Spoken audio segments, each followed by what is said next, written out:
Hello and welcome to On Preachy, a podcast of homilies and reflections from St. John Chrysostom Parish. Today, Father Ed Hallinan reflects on John chapter 1, verses 35 to 42, the Gospel reading for the second Sunday in Ordinary Time, January 14th, 2024. Again, welcome everyone, and especially those that had babies baptized in the past year. We're so glad that you were able to brave the cold and bring your little ones with us to Mass. What a great blessing. Sometimes people make the mistake when we talk about receiving a call from the Lord, that it's just priests that receive the call. It's just religious sisters that receive the call. And what the church teaches is that each and every one of us receive multiple calls of the Lord, how to live our lives. We hear in the first reading from the book of Samuel how the Lord is calling Samuel. And Samuel doesn't realize that it's the Lord that is calling him. He thinks it is his mentor, Eli. And so when he hears the Lord, he goes to Eli and says, "What do you need?" And Eli, who's annoyed that his sleep has been disturbed, says, "Go back to bed." Well, then it happens again. And then Eli realizes that it's the Lord that is calling Samuel. So Eli says to him, "The next time you hear the voice of the Lord, say, 'Speak, Lord, your servant is listening.'" Samuel is symbolic of all of us. All of us hear the Lord in our hearts and in our spirits.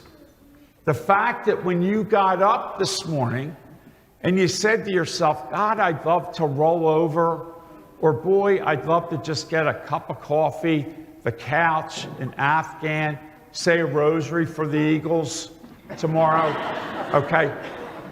But what happens is that you're here.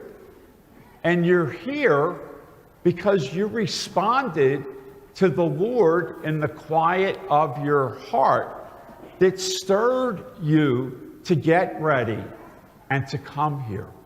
So it's so important for us to realize that each and every one of us hear God's voice in our hearts, and that it's just not for a select few. This weekend, we are celebrating Dr. Martin Luther King Jr.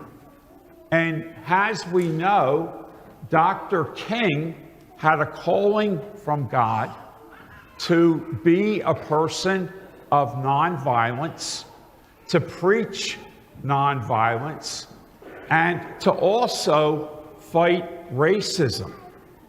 Now, Dr. King, if he wanted to, after he received some initial celebrity status, he could have just said, "I'm not going to do this anymore. I'm going to go to a church in Atlanta and just have a congregation and just do that." But he realized that the Lord was calling him to continue to speak out against racism, the original sin of our country, and to try to get people to change their minds and hearts and to recognize in their black, brown, whatever colored persons that we are living with or in our communities, that those people are our brothers and sisters in Christ, and that we are all children of God. So Dr. King preached that message when it was received, and he preached it even when it wasn't received. But because he remained faithful to God's call, he sadly was assassinated for the voice of God that he was. But his message continues on even to today. So as we come here today, it's important that we take time to be quiet with the Lord, because it is when we are quiet that the Lord speaks to us in our hearts and in our souls. God bless you. Unpreachy is a production of St. John Chrysostom Parish in Wallingford, Pennsylvania. Visit us at sjcparish.org. If you enjoyed this episode, please share it with a friend. This podcast was produced by Brendan Lorden with music by Skytoes on Upbeat. Thanks for listening. Be well.